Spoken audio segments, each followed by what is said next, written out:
Saludos, daremos inicio a lo que es el seminario correspondiente a la menopausia y climaterio. En primer lugar, debemos definir algunos términos que son importantes para la comprensión de este tema, siendo en primer lugar, por supuesto, lo que es la menopausia. La menopausia se da por la fecha de última menstruación después de un año completo de amenorrea debido a la inactividad de la función ovárica. Se establece retrospectivamente después de que se haya cumplido un año en donde la paciente no sangró. Y esto ocurre en promedio entre los 50 y 51 años de edad. Es decir, la menopausia la diagnosticamos cuando la paciente presenta un año completo con ausencia de la menstruación sin que haya ninguna otra causa como embarazo o cualquier otra circunstancia. Luego tenemos lo que es la transición menopáusica, que es el periodo endocrinológico progresivo que lleva a la mujer de la menstruación regular, clínica y predecible con las características de los ciclos ováricos a su última menstruación. Es decir, la transición menopáusica se considera las últimas menstruaciones que presenta la mujer hasta llegar a la menopausia. Luego tenemos lo que es la perimenopausia, que es el periodo que transcurre en los últimos años de vida fértil de la mujer, en los que esta va a comenzar con unos ciclos menstruales irregulares que se extienden hasta un año después, y esta se extiende hasta un año después de la última menstruación. Tiene una duración aproximada de 4 a 7 años y en promedio inicia a los 47 años. La posmenopausia es los años posteriores a la menopausia o en los periodos posteriores a la menopausia, y lo vamos a dividir en posmenopausia temprana, que son los primeros 5 años, y tardía, que es después de esos 5 años. También tenemos lo que es la insuficiencia ovárica prematura, que es cuando tenemos una interrupción de la menstruación, como repetí antes, sin ninguna otra causa, que ocurre antes de los 40 años. Entonces, digamos de una forma más simple, la insuficiencia ovárica sería como una menopausia que se presenta antes de los 40 años, pero esto no es una condición que sea fisiológica. Por esta razón se denomina insuficiencia. Y tenemos lo que es la menopausia artificial, que es aquella en donde ocurre el cese de la función ovárica, pero a través de medios quirúrgicos. Ok, para continuar vamos a hablar sobre los cambios fisiológicos y sus efectos. Entonces, la menopausia es una parte normal del proceso del envejecimiento de una mujer y la mayoría las experimenta alrededor de los 50 años, aunque puede ocurrir antes. El rango normal de la edad para la menopausia es de 45 a 55 años. Entonces, la menopausia llega y entonces ¿qué produce? Los ovarios dejan de producir hormonas como son estrógenos y progesterona. Los ovarios también dejan de liberar los óvulos, es decir, que después de la menopausia la mujer no puede quedar embarazada y sus periodos cesan. Cualquier sangrado que suceda después de un año de su menopausia es un sangrado que es anormal y debe ser visto por un especialista. Entonces, igual tenemos los cambios físicos y sus efectos. A medida que los niveles hormonales bajan, se producen otros cambios en el aparato reproductor, entre ellos pues las paredes vaginales se vuelven mucho más delgadas, más secas, menos elásticas y es posible que se irriten. A veces con el acto sexual se vuelve más doloroso debido a los cambios vaginales que ya mencionamos. El riesgo de las infecciones por cándida vaginal aumenta por los cambios físicos que existen en la vagina. Cambios en el aparato genitourinario con frecuencia y urgencia para orinar, y esto aumenta el riesgo de infecciones urinarias. Asimismo, la pérdida del tono de los músculos púbicos, lo que provoca que la vagina y el útero o la vejiga se caigan y, como ya lo conocemos, se convierte en un prolapso. Y por último tenemos los cambios en el cuerpo de la mujer, es decir, el tejido genital externo disminuye y se adelgaza y puede irritarse de igual forma. Otros cambios que incluyen los síntomas de la menopausia, como lo son los sofocos, los cambios del estado de ánimo, los dolores de cabeza, problemas para conciliar el sueño, problemas con la memoria a corto plazo, disminución del tejido mamario, menor deseo sexual, es decir, disminución del líbido, aumenta el riesgo de pérdida ósea, es decir, aumenta la posibilidad de producir una osteoporosis como lo mencionamos a nivel de los huesos, disminuyen los estrógenos que juegan un papel protector. Se intensifica la descalcificación y esto puede provocar una osteoporosis. Los huesos se vuelven más frágiles y se quiebran con mucha más facilidad. En la piel, la disminución de los estrógenos conlleva a la disminución del colágeno, que es un elemento importante en la estructura de la piel y los tejidos conectivos. Esto causa que la piel se seque y quede menos tersa, lo que puede favorecer a las heridas y a la irritación y otras lesiones dérmicas. Debido a esto se acentúan las líneas mucho más marcadas de expresión, haciéndose más notable las arrugas. El tejido conectivo de las encías y de los dientes también se debilita, lo que puede causar la caída de los dientes y tener bastantes problemas en las encías.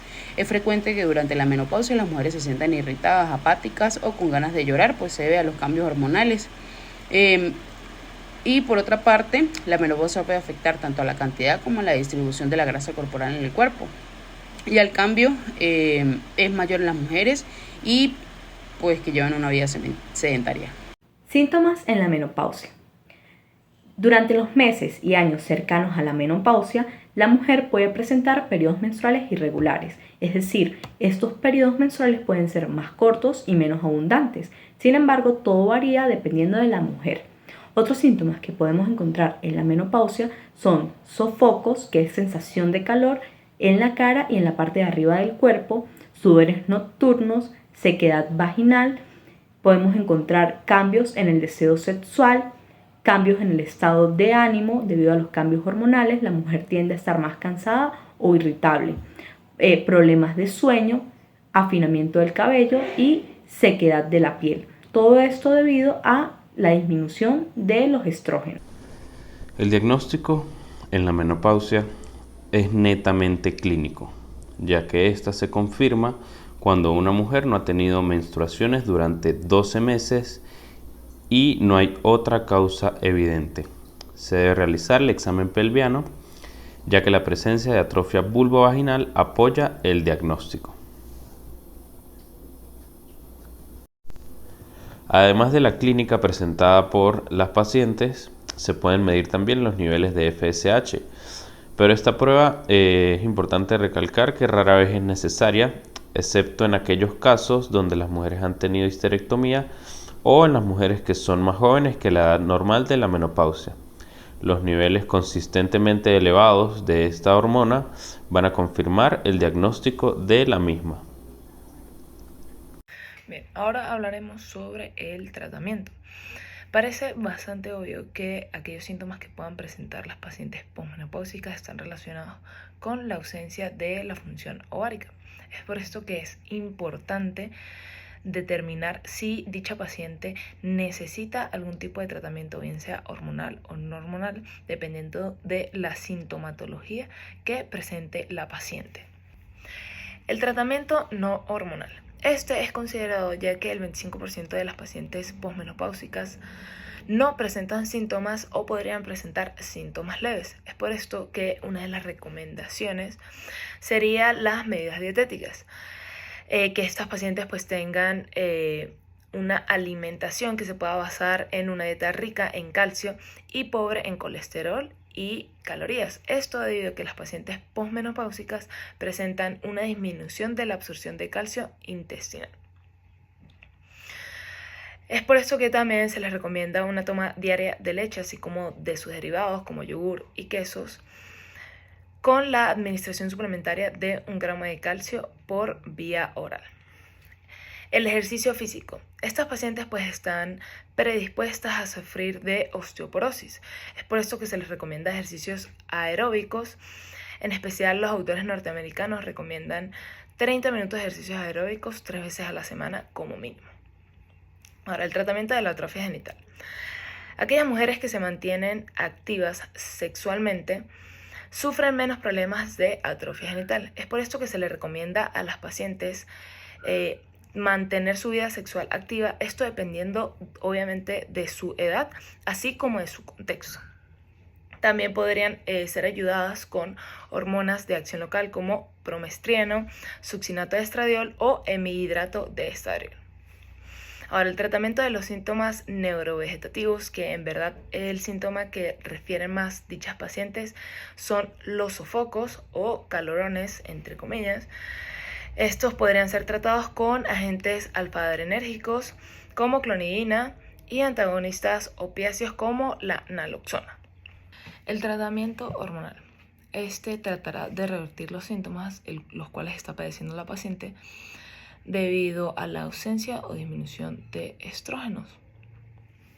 Como podemos ver en la lámina, tenemos diferentes tipos de estrógenos y progestágenos, los cuales se pueden considerar al momento de la elección del tratamiento hormonal sustitutivo.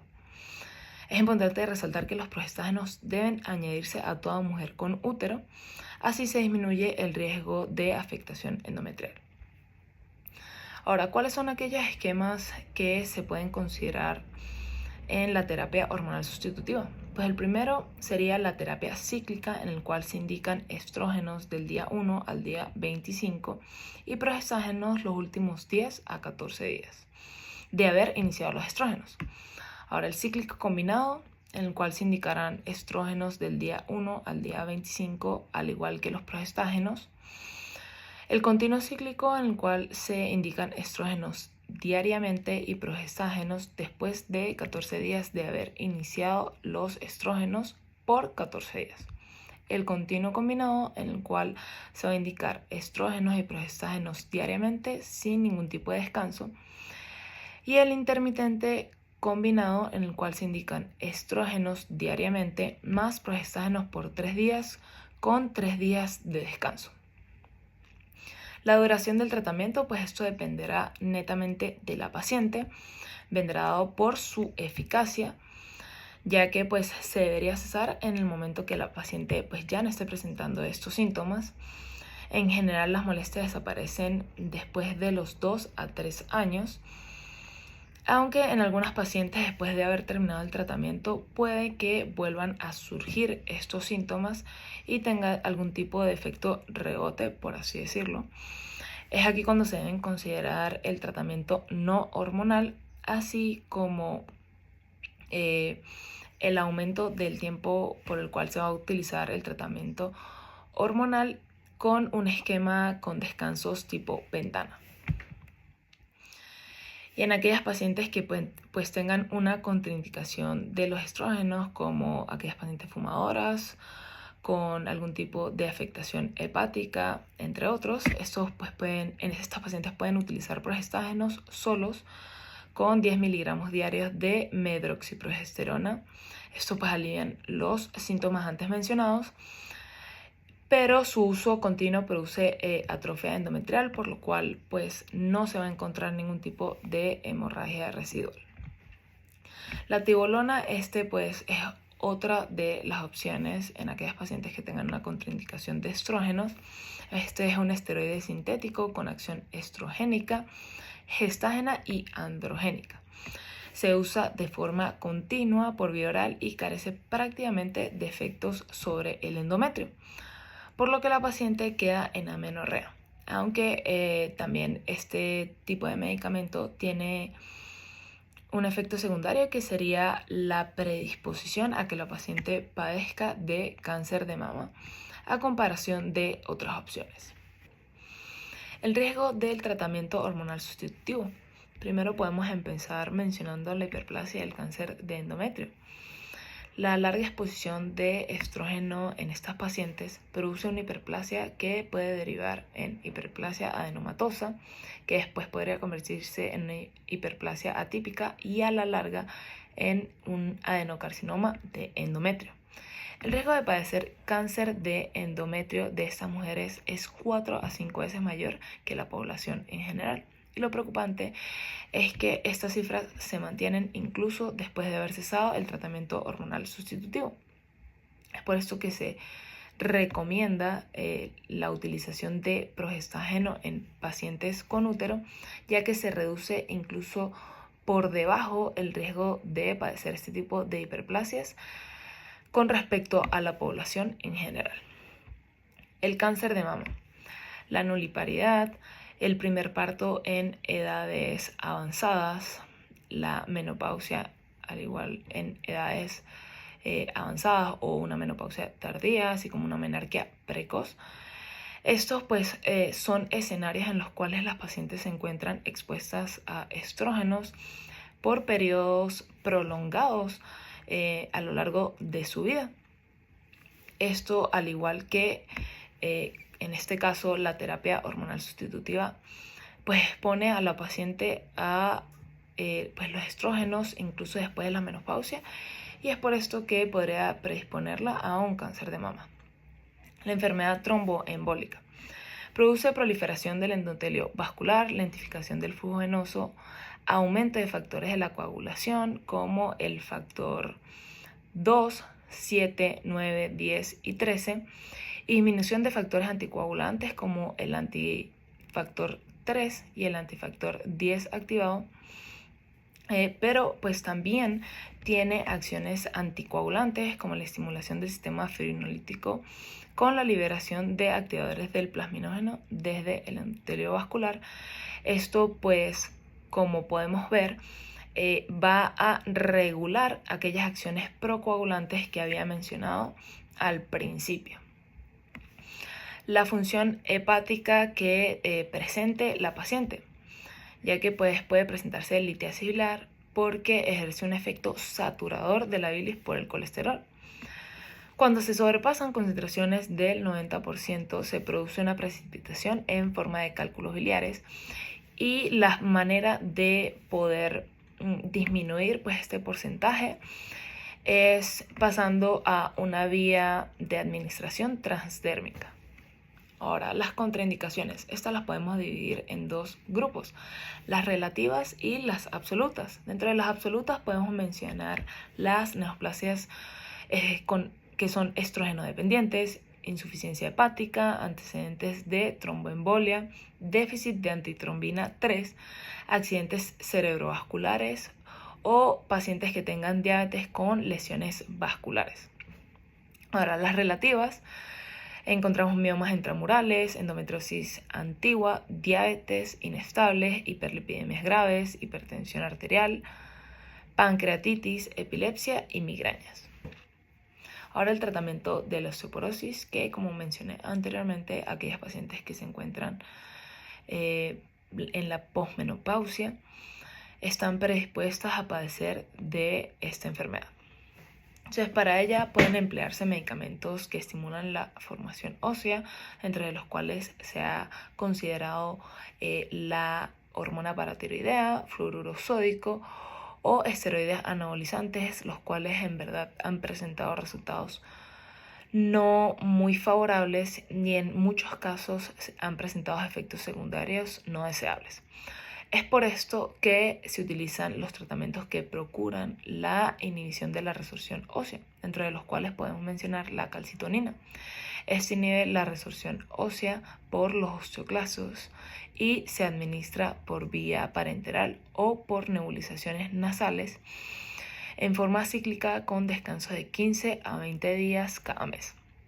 Siempre en estos casos se debe añadir un suplemento de calcio de 500 miligramos durante todo el periodo del tratamiento para evitar un hiperparatiroidismo secundario. El tiempo máximo de tratamiento de la calcitonina debe ser de 6 meses. Ahora, los difosfonatos, estos son pues medicamentos que son sintéticos, que actúan como análogos de los pirofosfatos, que inhiben la resorción ósea y aumenta el contenido del calcio en los huesos. Sus dosis de administración pues son variables dependientes de cada uno de los casos, siendo la vía habitual utilizada la oral. En estos casos también debe ser utilizado un suplemento de calcio.